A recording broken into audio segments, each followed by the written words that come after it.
السلام علیکم ورحمۃ اللہ وبرکاتہ۔ دیکھیے، توبہ استغفار ہمیں ہمیشہ، دیکھیے ہم تو گناہ نہ چاہتے ہوئے انسان سے گناہ ہو ہی جاتا ہے۔ کتنا بھی اپنے آپ کو بچانے کی کوشش کرو، کہیں نہ کہیں گناہ ہم سے سرزد ہو جاتا ہے۔ تو فوراً جب بھی ہم سے کوئی گناہ ہو، ہمیں اس کا احساس ہو جائے تو ہمیں فوراً اللہ سے اس کی معافی مانگ لینا چاہیے۔ کبھی اس بات سے مایوس نہیں ہونا چاہیے کہ میں گناہ گار ہوں یا میں نے اتنے سارے گناہ کر لیے تو اللہ سبحانہ و تعالیٰ ابھی مجھے معاف نہیں کرے گے، یا پھر ابھی اتنے گناہ تو ہو گئے، ایک اور گناہ صحیح۔ یہ بھی ہوتا ہے نا کہ بہت ساری چیزوں سے اللہ تعالیٰ نے ہمیں منع کیا ہے۔ جو گناہ کی چیز ہے وہ ہمارے لیے نقصان ہی ہے، اسی لیے اللہ سبحانہ و تعالیٰ نے ہمیں اس چیز سے روکا ہے۔ دیکھو، اللہ تعالیٰ نے شراب سے روکا ہے نا، زنا سے روکا ہے، جھوٹ سے روکا ہے، غیبت سے روکا ہے، چغلی سے روکا ہے۔ مطلب جتنی چیزوں کے لیے ہمیں منع کیا گیا ہے وہ ہمارے لیے اور ہمارے جیسے دوسرے بندوں کے لیے وہ اللہ تعالیٰ نے اس میں ہمارے لیے خیر ہی رکھا ہے۔ اگر ہم جیسے جھوٹ بولتے ہیں تو ہمارے جھوٹ سے کتنے لوگوں کو تکلیف پہنچ سکتی ہے نا، کتنے لوگوں کی زندگی برباد ہو سکتی ہے۔ کبھی ہم کسی کی غیبت کر دیتے، کسی نے ہمیں منع کیا، راز دیا، ہم اس کا راز کسی دوسرے کو بتا دیتے ہیں، اس کے بارے میں لوگوں کو آگاہ کر دیتے ہیں، لوگوں کی نظر میں اس کی عزت نکل جاتی ہے۔ وہ انسان بعد میں کتنا بھی نیکی کر لے یا وہ کتنا بھی نیک ہو، لیکن ہماری ایک غیبت یا چغلی یا اس کی برائی ہم نے دوسروں سے کی، اس کی عزت لوگوں کی نظر میں گر جاتی ہے نا، وہ لوگوں کے سامنے ذلیل ہوتا ہے نا۔ اور پھر جب یہ بات کھلتی ہے تو آپ بھی ذلیل ہوتے ہو، ہے نا۔ جس نے غیبت کی، جس نے چغلی کی، اگر اس کا راز کھل گیا تو پھر وہ خود بھی تو ذلیل ہوتے ہیں نا۔ تو اللہ تعالیٰ نے اس چیز کے لیے، زنا یہ کتنا بڑا گناہ ہے نا، تو اللہ تعالیٰ نے یہ ساری چیزوں سے ہم کو روکا ہے، اور اگر ہم اس چیز سے روکے رہے تو بہت اچھی بات۔ لیکن کبھی غلطی سے ہمارے سے کسی کا جھوٹ نکل گیا کسی کے لیے، کوئی ایسے گناہ جو اللہ تعالیٰ نے منع کیا ہم سے سرزد ہو گئے، تو ہمیں فوراً اس کا احساس کرنا چاہیے۔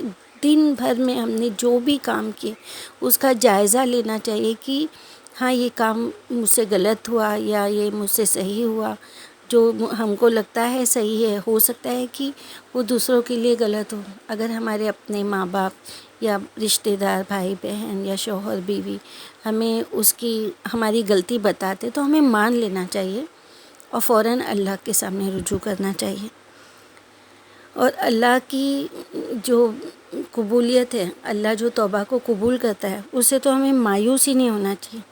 کیسے بھی بڑے بڑے گناہ ہوں، اللہ تعالیٰ اس کو معاف کر دیتا ہے، کیونکہ جب اللہ تعالیٰ دیکھتا ہے کہ میرا بندہ اپنے سچے دل سے وہ میرے آگے توبہ کر رہا ہے، اس کو اس کی گناہ کا اعتراف کر رہا ہے، وہ اپنے گناہ سے معافی مانگنا چاہتا ہے، تو اللہ تعالیٰ کیوں نہیں معاف کرے گے، ہے نا۔ ہمارے ساتھ ہی اگر ہماری بچے ہیں یا ہمارے بھائی بہن ہیں، اگر کچھ غلط کر دیتے ہیں، اگر وہ ہمیں معافی مانگتے ہیں ہم سے، تو کیا ہم معاف نہیں کرتے؟ ہم کرتے ہیں نا، ہم تو انسان ہیں، اور وہ تو اللہ سبحانہ و تعالیٰ ہے نا۔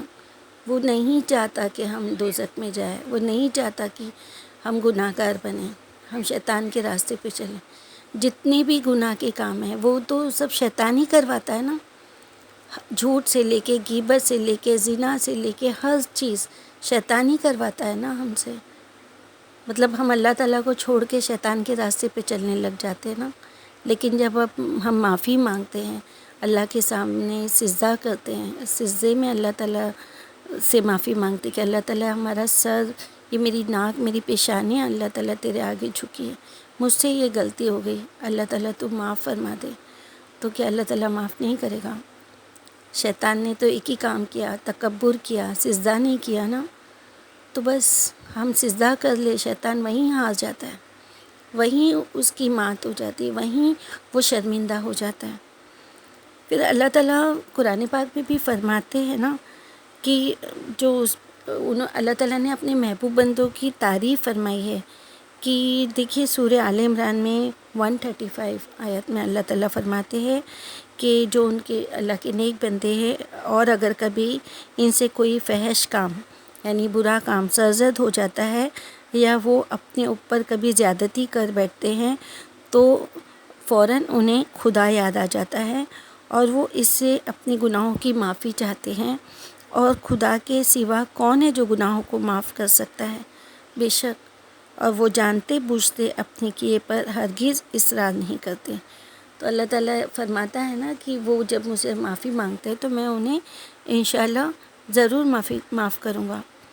اور دیکھیے اللہ تعالیٰ سورہ ہود میں آیت نمبر 90 میں فرماتے ہیں، اپنے پروردگار سے مغفرت چاہو، اس کے آگے توبہ کر لو، بلا شبہ میرا رب بڑا ہی رحم فرمانے والا اور بہت ہی محبت کرنے والا ہے۔ سبحان اللہ۔ دیکھیے اللہ تعالیٰ قرآن پاک میں ہمیں یہ چیز بتا رہا ہے، ہمیں بیان کر رہا ہے کہ دیکھو اگر تم سے کوئی غلطی ہو گئی ہے تو معافی مانگ لو۔ یہ نہ ہو کہ ایک غلطی ہو گئی تو پھر اب تو ایک ہو گئی نا، اور 2 اور 4 اور 10 اور 100، اس طرح پھر ہم گناہوں میں اتنے ملوث ہو جائیں گے، اور ہماری موت کا ہمیں پتہ نہیں نا، کہ جب تک ہماری جان حلق تک نہیں آتی، آخری سانس تک، جب تک ہماری روح قبض کرنے کے لیے فرشتے ہمیں دکھائی نہیں دیتے، تب تک اللہ تعالیٰ ہماری توبہ قبول فرماتے ہیں۔ دیکھیے نبی صلی اللہ علیہ وسلم کو ایسا تھا کہ میری امت مایوس ہو جائے گی، ہے نا، کہ گناہوں میں ہے ہم لوگ، اور اگر ہم نے اتنے گناہ کیے ہیں تو پھر ہم کو معافی نہیں ہوگی۔ تو ان کی مایوسی کو، ان کی جو تباہی ہے اس کو بچانے کے لیے آپ صلی اللہ علیہ وسلم نے ایک عجیب و غریب قصہ سنایا، جس سے سبق ملتا ہے کہ مومن عمر کے جس حصے میں بھی اپنے گناہوں پر شرمندہ ہونا، تو سچے دل سے اگر وہ خدا کے حضور گر گڑائے تو وہ اپنے دامن مغفرت، تو اللہ تعالیٰ کیا کرتا ہے کہ اس کو اپنی مغفرت کے دامن میں ڈھانپ لے گا اور اسے کبھی نہیں دھتکارے گا۔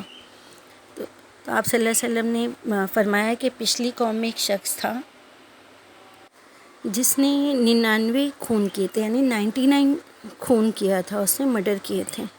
اس نے لوگوں سے معلوم کیا کہ دنیا میں سب سے بڑا عالم کون ہے، تو لوگوں نے اس کو ایک اچھے نیک انسان کے پاس ایک راہب کا پتہ دیا۔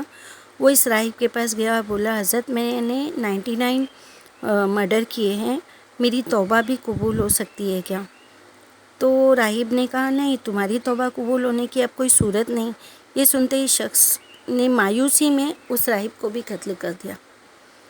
اب وہ پورے 100 افراد کا قاتل ہو گیا۔ اب اس نے پھر لوگوں سے دریافت کرنا شروع کیا کہ اس روئے زمین میں دین کا سب سے بڑا عالم کون ہے۔ پھر لوگوں نے ایک اور راہب کا پتہ اس کو دے دیے۔ اب وہ توبہ کی غرض سے اس راہب کی خدمت میں پہنچا اور اس کو اپنی حالت بتاتے ہوئے کہا کہ حضرت میں نے 100 قتل کیے ہیں، یہ بتائیے کیا میری توبہ کبھی قبول ہو سکتی ہے اور میری بخشش کی بھی کوئی صورت ہے؟ تو راہب نے کہا، کیوں نہیں، بھلا تمہارے اور توبہ کے درمیان میں کون سی چیز رکاوٹ بن سکتی ہے؟ تم فلاں ملک جاؤ، وہاں خدا کے کچھ نیک بندے ہیں، خدا کی عبادت میں مصروف ہے، تم بھی ان کے ساتھ خدا کی عبادت میں لگ جاؤ، اور کبھی واپس اس وطن میں لوٹ کر نہیں آنا، کیونکہ اب یہ جگہ دینی لحاظ سے تمہارے لیے مناسب نہیں، کیونکہ اب وہ وہاں کے لوگوں کے لیے وہ ایک برا آدمی مانا گیا اور لوگ اس کو اپنے قریب بھی نہیں لے گے نا۔ تو انہوں نے کہا، یہاں تمہارے لیے توبہ پر قائم رہنا، اصلاح حال کی کوشش کرنا بہت مشکل ہے۔ تو وہ شخص ان کے بتائے ہوئے جگہ پہ روانہ ہو گیا۔ ابھی آدھے راستے تک ہی وہ پہنچا تھا کہ موت کا پیغام آ گیا۔ اب رحمت کے فرشتے باہم جھگڑنے لگے۔ رحمت کے فرشتوں نے کہا کہ یہ گناہوں سے توبہ کر کے اور اللہ کی طرف متوجہ ہو کر ادھر آیا ہے۔ تو پھر عذاب کے فرشتوں نے کہا، نہیں، ابھی اس نے کوئی بھی نیک عمل نہیں کیا ہے۔ یہ بات ہو ہی رہی تھی، مطلب ان دونوں میں آپس میں یہ ہو رہا تھا کہ وہ لوگ بول رہے تھے کہ نیک نیت سے آیا، یہ لوگ کہہ رہے تھے کہ وہ گناہ گار آدمی ہے، اس نے کوئی نیک عمل ابھی تک کیا ہی نہیں نا، جب وہ نیک بننے کے لیے جا رہا تھا اس کے بیچ میں اس نے کوئی نیک عمل تو کیا نہیں۔ اب یہ بات ہو ہی رہی تھی کہ ایک فرشتہ انسان کی صورت میں آیا، ان فرشتوں نے اس کو اپنا حاکم بنا دیا اور وہ دونوں کے درمیانی کوئی فیصلہ کر دے۔ اس نے کہا، دونوں نہیں، فرشتہ انسان کی صورت، ان فرشتوں نے اس کو اپنا حاکم بنا لیا کہ وہ ان دونوں کے درمیان کوئی فیصلہ کریں. تو اس نے کہا دونوں طرف کی زمین ناپو اور دیکھو کہ وہ جگہ یہاں سے قریب ہے جہاں سے یہ شخص آیا ہے، یا وہ جگہ یہاں سے قریب ہے جہاں اس شخص کو جانا تھا. اب وہ جہاں پہ وہ آدمی کو موت آ گئی تو وہ جہاں سے آیا ہے وہ جگہ وہاں تک ناپو اور جہاں جانا ہے اس جگہ کو ناپو. تو فرشتوں نے زمین کو ناپا تو وہ جگہ قریب نکلی جہاں اس شخص کو جانا تھا. مطلب وہ جس جگہ جانے والا تھا وہ نیکی کرنے کے لیے جا رہا تھا نا، تو وہ جگہ اس کے قریب نکلی، اور یہ جو گناہوں سے ہو کے آ رہا تھا وہ جگہ دور نکلی. اور جاتے ہوئے راہ میں فرشتہ رحمت نے اس کی روح قبض کر لی اور خدا نے اس کو بخش دیا. دیکھیں یہ بخاری مسلم سے یہ حدیث ایک دم مستند حدیث ہے جو آپ صلی اللہ علیہ وسلم نے لوگوں کو فرمائی. تو ہمیں کیا کرنا ہے؟ ہمیں بھی صرف اللہ سبحانہ و تعالیٰ کے آگے گڑ گڑانا ہے نا. بالکل شرم کی بات نہیں ہے، اللہ کے آگے گڑ گڑانے کے لیے ہمیں کوئی شرمندگی کی بات نہیں ہے. الٹا ہم جتنے شرمندہ ہوں گے اللہ کے سامنے، اللہ تعالیٰ اتنا ہمارے لیے رحم دل ہوگا. اللہ سبحانہ و تعالیٰ صرف ہمارے ایک آنسو ہمارا ایک شرمندگی کا گر جائے تو اللہ تعالیٰ اسے معاف کر دیتا ہے. اگر کوئی گناہ گار بھی ہے لیکن اگر وہ گمان رکھ رہا ہے اللہ سے کہ میرا خدا مجھے معاف کر دے گا، میں اسے معافی مانگوں گا، یہ تو غفور الرحیم ہے، تو اللہ تعالیٰ تو دلوں کی باتوں کو جاننے والا ہے نا، وہ تو بذات صدور ہے نا. لیکن جب ہم اسے اپنے الفاظ میں کہیں گے، ہم ہاتھ اٹھا کے دعا مانگیں گے، ہم سر جھکا کے اسے معافی مانگیں گے، تو کیا وہ ہم کو معاف نہیں کرے گا؟ وہ ہمیں ضرور معاف کرے گا. ہمیں بس یہی چیز انسان کو برائی کی طرف لے کے جاتی ہے کہ اب اتنے گناہ ہو گئے، اتنی عمر ہو گئی، اب تک کہ عبادت نہیں کی، اب کیا؟ دیکھو فلاں تو جوانی سے عبادت کر رہا ہے، ہم تو ابھی اتنی عمر تک کے گناہوں میں ملوث رہے. ارے اللہ تعالیٰ تمہارے دل کے حال جانتا ہے نا. ہمارے دل کے جو شرمندگی ہے، ہماری جو مایوسی ہے، اللہ تعالیٰ اس کو جانتا ہے نا. تو اللہ تعالیٰ ضرور معاف کرے گا. لیکن یہ نہیں کہ اب ہم سوچیں گے کہ چلو اب تو گناہ کر لو، اللہ تو غفور الرحیم ہے، ہم اپنی زندگی میں عیش و عشرت نکال لیتے، کافی وقت ہونے کے بعد ہم حج کر لیں گے، معافی مانگ لیں گے، اللہ تعالیٰ تو غفور الرحیم ہے، معاف کر دے گا. تو کیا ہم کو پتہ ہے کہ ہم کب تک زندہ رہنے والے ہیں؟ ہمارے ایک پل کی ہم کو خبر ہے؟ ہمیں خبر ہے نہیں نا، ہم نہیں جانتے نا ایک پل میں ہمارے ساتھ کیا ہوگا. کتنی ایسے ہمارے سامنے حادثے ہوئے ہیں کہ ہمارے دل سے ان کا دکھ اور غم جاتا نہیں ہے. ایسا لگتا ہے کہ وہ ہمارے پیارے تھے، وہ ہمارے اپنے تھے، وہ ہمارے ساتھ رہ سکتے تھے. اللہ تعالیٰ غفور الرحیم ہے، وہ جس کی جب موت ہے وہ اسے بلائے گا. لیکن ہم دکھی ہو جاتے ہیں نا کہ اتنی جلدی کیوں چلے گئے. اور پھر ہمارے ساتھ ہے نا سوال یہ ہوتا ہے جب آزمائش آتی ہے ہمارے اوپر، اللہ تعالیٰ دیکھیے آزمائشیں ڈالتا ہے. اگر وہ آزمائشوں میں ہم پورے اتر گئے الحمدللہ، اگر نہیں اترے اور اس کا ہمیں احساس ہو گیا تو ہم معافی مانگ سکتے ہیں نا. ہم صرف ایک ہی بات پہ آ جاتے کہ ہمارے ساتھ ہی کیوں ہے نا.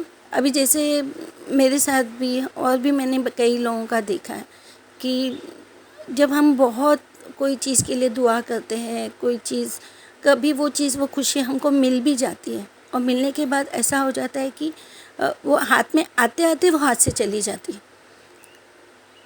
ہم خوش ہو جاتے ہیں، ہم سب کو بول دیتے ہیں، ہماری خوشی لوگوں سے شیئر کر لیتے ہیں، اور اچانک میں وہ چیز ہمارے سے کھو جاتی ہے. تو تب ایسا احساس ہوتا ہے کہ پھر جب اللہ کو دینا ہی نہیں تھا تو وہ خوشی کیوں دیا؟ جب اللہ تعالیٰ ہم کو دینا ہی نہیں چاہتا تو ہمیں اس چیز کی آس کیوں دی، اور آس دلانے کے بعد ہم سے چھین کیوں لیا؟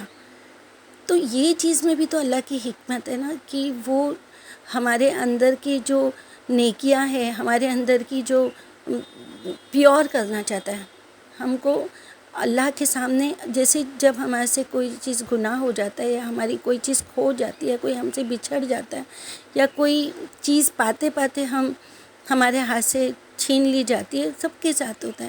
دیکھیے کبھی کسی کی شادی ہونے والی رہتی ہے، سب کچھ ہو جاتا ہے، شادی کے ایک دم قریب میں آ کے کچھ رشتہ ٹوٹ جاتا ہے، یا کبھی کبھی شادی ہوتی ہے تو کچھ 1-2-4 دن کے بعد کسی کا شوہر گزر جاتا ہے، تو ایسا لگتا ہے نا کہ کیوں پھر شادی ہی کیوں کیا؟ جب اللہ کو چھیننا ہی تھا تو کیوں کیا، ہے نا؟ جب یہ رشتہ کرنا ہی نہیں تھا تو ہم کو آس کیوں دلائی؟ ہم نے تو اللہ سے مانگا تھا نا۔ لیکن اللہ سبحانہ و تعالیٰ نے پاسٹ میں اس چیز سے ریلیٹڈ ہمارے لیے کوئی سبق رکھا ہے۔ یہ ہمارے لیے سبق ہوتا ہے، یہ ہمارے لیے ایک آزمائش ہوتی ہے جو اللہ سبحانہ و تعالیٰ ہمیں اس میں ڈال کر ہمارے لیے آگے کے لیے آسانیاں کرنا چاہتے ہیں۔ لیکن ہم وہ وقت آنے پہ جب پاسٹ میں جب جا کے آگے ہمیں وہ چیزیں میسر ہوتی ہے، اس سے بڑھ کے خوشیاں ملتی ہے، اس سے زیادہ سکون ملتا ہے، اور تب ہم کو احساس ہوتا ہے کہ اچھا یہ چیز اس لیے ہوئی تھی، یہ اس لیے چھین گئی تھی، یہ اس لیے رک گئی تھی، ہے نا؟ نہیں، آج ہم نہیں سمجھیں گے اللہ کی حکمت کو، اللہ کی مصلحت اللہ تعالیٰ ہی جانتا ہے۔ کبھی کسی پہ کوئی آزمائش نہیں آتی، ایسے ہی دنیا سے نکل جاتا ہے۔ آتی تو ہے نا سب پہ آزمائش، بس ہمیں اس آزمائش میں پورا اترنا ہے، اللہ سبحانہ و تعالیٰ پہ پورا ایمان رکھنا ہے۔ بس ایک چیز رکھنا ہے کہ کوئی بھی آزمائش میں، کوئی بھی تکلیف میں، کوئی بھی پریشانی میں اللہ سبحانہ و تعالیٰ کو پکارنا ہے، اللہ سے مانگنا ہے، وہی دینے والا ہے، وہی ہمارے غم دور کرے گا، وہی ہماری مشکلیں دور کرے گا، وہی ہماری دعائیں قبول کرے گا، وہی سب کچھ کرنے والا ہے۔ تو اس کو پکارنے کے بعد سکون لے لو، خوش ہو جاؤ۔ اللہ تعالیٰ نے فرمایا نا کہ تکلیف کے بعد آسانی ہے۔ اگر وہ تکلیف دے رہا ہے نا تو تکلیف میں اپنا 100% ایک دم ایمان کے ساتھ رہو، یقین کے ساتھ رہو، کامل یقین کے ساتھ رہو کہ ہاں اب یہ تکلیف آئی ہے نا، میں اس میں کوشش کر رہی ہوں یا کر رہا ہوں اللہ تیرے مشکل میں، تیرے راستے پہ چلنے کی، تیرے مشکل راستے جو تو نے میرے لیے میرے سامنے رکھے، میں اس میں آسان تو میرے لیے کرے گا، مجھے تجھ پہ یقین ہے اللہ، تو اس کے بعد مجھے آسانی دے گا، تو مجھے راحت دے گا۔ اور یہ یقین پختہ رکھو کہ ضرور دے گا، ضرور دے گا، ضرور دے گا، اور اللہ سے ضد کرو کہ اللہ تو دے گا، اللہ تو دے۔ اللہ سبحانہ و تعالیٰ ناراض نہیں ہوتا، اللہ تعالیٰ کو اور خوشی ہوتی کہ دیکھو میں نے اس کو اتنا تکلیف میں ڈالا ہوں، لیکن اس کا یقین کتنا پختہ ہے کہ یہ مجھ سے ہی مانگ رہا ہے، یہ کسی اور کے آگے ہاتھ نہیں پھیلا رہا ہے۔ اللہ تعالیٰ اس سے 1000 گنا بڑھ کے دے گا۔ تو اللہ پہ یقین رکھو، اللہ سے مغفرت چاہو، اللہ سے توبہ استغفار کرو، اور کسی کا دل مت دکھاؤ۔ بس ایک چیز کا دھیان رکھو کہ کبھی کسی کا دل نہیں دکھاؤ، ہمیشہ کسی کے ساتھ جو بھلا آپ کر سکتے ہو وہ کرو، لیکن کبھی کسی کا برا نہ کرو۔ سب اللہ کے بندے ہیں، اور اللہ یہ نہیں چاہتا کہ کسی بھی بندے کو ایک کانٹا بھی چبھے۔ تو اپنے ساتھ بھی بھلائی کا معاملہ کرو، اپنوں کے ساتھ بھی اور دوسروں کے ساتھ بھی، چاہے وہ ہمارے مذہب کے ہو یا نہ ہو، سب کے ساتھ محبت سے اور سب کے لیے بھلا سوچو۔ دیکھیے دعا کے ساتھ انشاءاللہ میں اپنی بات کمپلیٹ کرتی ہوں کہ میرے اللہ، تو میرا رب ہے، تیرے سوا کوئی معبود نہیں، تو نے مجھے پیدا کیا ہے اور میں تیرا بندہ ہوں، میں تیری بندی ہوں، جتنا بس میں نے ہے، جتنا بس میں ہے تجھ سے عہد و پیمان پورا کرتا ہوں، تیری پناہ چاہتا ہوں، جو کچھ کیا ہے اس کے شر سے، اپنے اوپر تیری نعمتوں کا اعتراف ہے، اور ساتھ ہی اپنے گناہوں کا اقرار ہے، بس مجھے بخش دے، تیرے سوا کوئی معاف کر نہیں سکتا۔ میرے اللہ میں پناہ چاہتا ہوں تیری ناراضگی سے، تیری رضا میں، تیری معافی میں، تیرے عذاب سے، تجھ سے تیری ہی پناہ چاہتا ہوں۔ تیری تعریف کرنا میرے بس میں نہیں، تو بس ایسا ہے جیسے تو نے اپنی ہی تعریف کی ہے۔ اے اللہ میں کمزور ہوں، بس اپنی رضا سے، اپنی قوت سے میری مصیبت کو دور فرما، اور کشا مجھے خیر کی طرف لے جا، اور اسلام کو میری پسند کا منتہا بنا دے۔ میں ذلیل ہوں، مجھے عزت دے، میں محتاج ہوں، مجھے عزت دے۔ اے اللہ تعالیٰ ہمارے گناہوں کو معاف فرما دے۔ اللہ تعالیٰ ہر مومن مومنات، ہر مسلم مسلمات، اللہ سب کے گناہوں کو معاف فرما کے اللہ تعالیٰ نیک بندوں میں شامل کر۔ اللہ تعالیٰ تو جس کو جنت الفردوس عطا کرنے والا ہے، ہر سارے مومن مومنات، مسلم مسلمات کو اللہ تعالیٰ اس میں شامل کر دے۔ آمین یا رب العالمین۔ السلام علیکم ورحمۃ اللہ وبرکاتہ۔